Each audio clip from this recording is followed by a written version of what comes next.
The stock of the day is brought to you by IG, Australia's #1 CFD provider. With over 17,000 markets and extended trading hours, turn US earnings season volatility into opportunity. Get started at IG.com. All right, big earnings out this morning. One of the biggest, Commonwealth Bank, our biggest bank, reported $9.8 billion cash profit for the full year, 2% lower than the previous year. But ahead of market expectations. The bank says the reduction in profit was driven by inflationary increases in operating expenses, which was partly offset by a lower loan impairment expense. The largest locally listed company will pay a final dividend of $2.50 a share, which is above forecast, taking its full year dividend to $4.65 fully franked. And everybody has been saying sell Commonwealth Bank for about 9 months, but no one seems to be on the back of that result. It's still up 0.75% today in a strong market. I'll be catching up with Chief Executive Matt Comyn a little later on ausbiz in the close, live from 3 p.m. But Michael, Gable, what do you think of the Commonwealth Bank's result? Is it justifying $133.30? Yeah, it is. Right. It is. I mean, in the short term, we'll see what happens. But clearly, they're the best bank, so they're the most expensive bank because they're doing the best job. The numbers were better than what I think. Most of the numbers were better than what the analysts were expecting. But as you mentioned, David, the analysts have been saying it's a sell all year, so they haven't got it right at all. But obviously, it's been trading well all year. The market has been buying it up. So it'd be interesting to see over the next couple of days if those numbers are what the market was expecting. So far they're up a bit, not too strongly. Would they ease off? Maybe in the next few days, remains to be seen. But at the moment it definitely looks like a hold. It's the most expensive bank in the world, isn't it?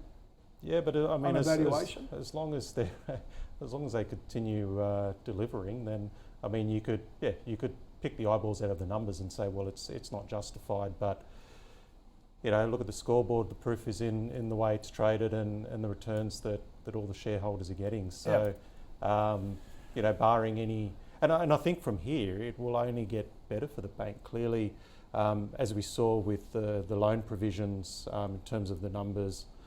Were down, but number of arrears are starting to creep up. So that is a bit of a negative. Right. But as we know, not by much. Not by much, no. So as we know, when we get those interest rate cuts, that'll be a nice reprieve for those borrowers. So they held their margin, the 1.99%. So I think it can only really improve from here. I think at worst you get a share price that might sort of drift sideways for a while, but I don't see any big downside from here. And with that sort of dividend. Well, exactly. I mean, most... Not a bad dividend. All the retail punters buying CBA are in there for the divvy. So better than expected divvy, that's what they want. Yep. How do you justify selling it? Hang on. Michael Wayne?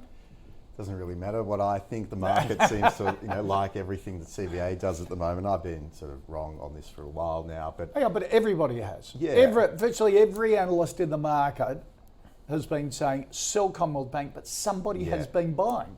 That's right. And it's, who knows? But basically, you've got people like Regal, L1, they've both come out saying they're now shorting CBA.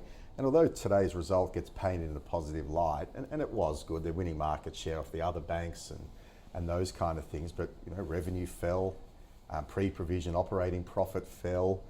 These aren't signs of a growth stock that should be trading at 23 times earnings. Yeah.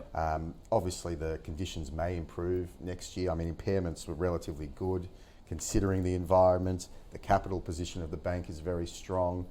Net interest margins were better than expected. So, if anything, it was more of a mixed update than overtly positive. But it's just a relative story. They are in a much better position than some of the other big four banks. Yep. Their expenses did rise, but by not much. They spend a lot more in technology.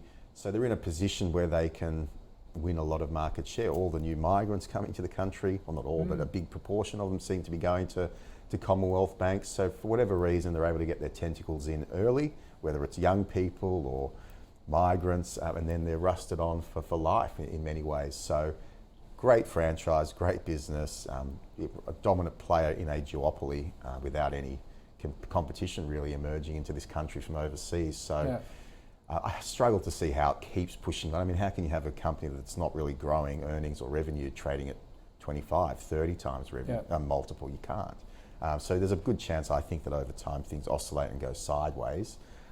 So that's just something to keep in mind. But I've been wrong before, could be wrong again on this. Right. So, yeah, I'm not buying it, and I would be tempted to take some money off the table. But take some profits. I understand a lot of people hold these things for a long, long time, and there's capital gains and all those things to consider. But it's very difficult to justify because the dividend yield's very low and the multiple that it trades on is very high. So I'm a seller, or trim to sell. Okay. All right. Take some profits Yeah. to sell. Okay. All right. Commonwealth Bank, our stock of the day. The stock of the day was brought to you by IG. Turn volatility into opportunity this US earnings season with extended trading hours on over 110 key US shares. Get started at IG.com.